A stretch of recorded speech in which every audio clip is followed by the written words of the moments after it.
In this tutorial, we're going to take a look at this sunset image that was taken out in Red Castle Lake area in Utah.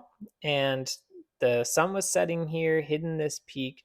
It had this beautiful color casting onto the peaks here, and the sky just looked this amazing deep blue in real life. But when I went to capture this in camera, this is the look we came out with. So what I want to do is show you the steps I take to pull out color and detail and be able to make this look more true to the eye and make it look just as exciting as it was in real life and bring that color and contrast back to it. So let's do all of this using only basic adjustments. Normally I do utilize a lot of selective edits, but I think this is a good example to show that will go over utilizing only the basic light and color panels without doing selective adjustments. So first thing I want to do in this image is I definitely need to recover these highlights. So I'm going to pull these pretty far down, maybe not all the way, but we'll go about -87. And then I also want to bring up my shadows to get some of this detail in the foreground back. Now I also want to drop my blacks just a tiny bit to bring in that contrast again that we're losing from bringing our shadows up.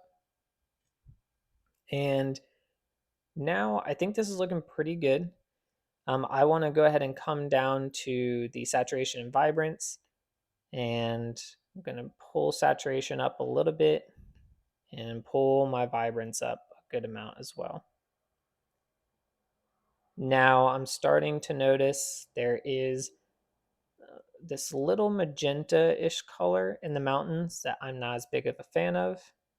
So I want to drop down to this color mixer. I'm going to touch this targeted adjustment button here. This will allow me to scroll over a certain color in the image, and it's automatically going to select what that is. And if I scroll left to right, right now it is set on saturation, so I can increase and decrease that. Now, this is going to affect some of the peaks too, because it's affecting orange. So I'm actually not going to touch this right now.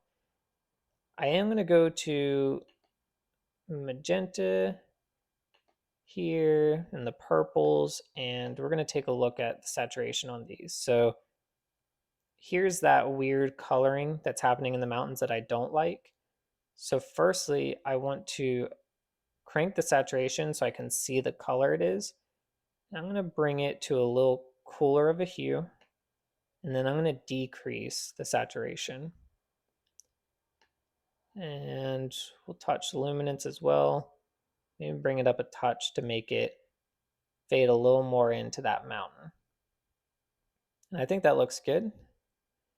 Next, I'm going to go to my yellows. I have a feeling this is going to affect a lot of the grass here. So let's increase saturation. And that is the case. I'm going to also increase the luminance a tiny bit.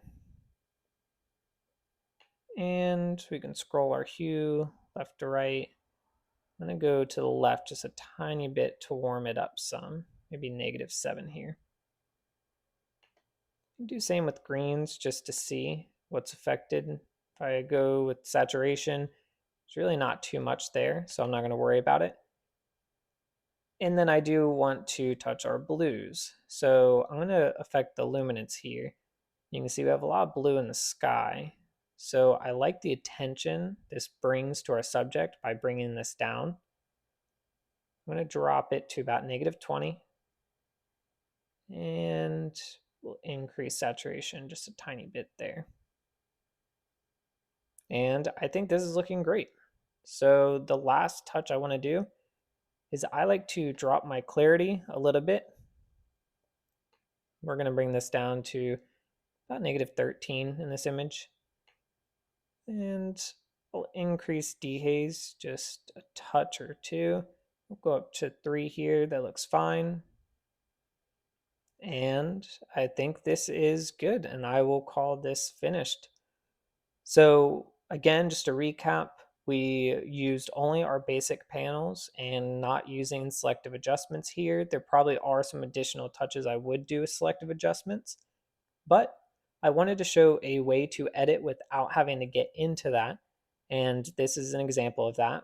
The big part was recovering my highlights, bringing details out in the shadows, and then also dialing in the color that we wanted, getting our saturation back, and using the color mixer to really target individual colors and get them set where we would like. So here's the before image, and here is our final image with a lot more color, more detail brought out, and a little more attention drawn to the mountain here.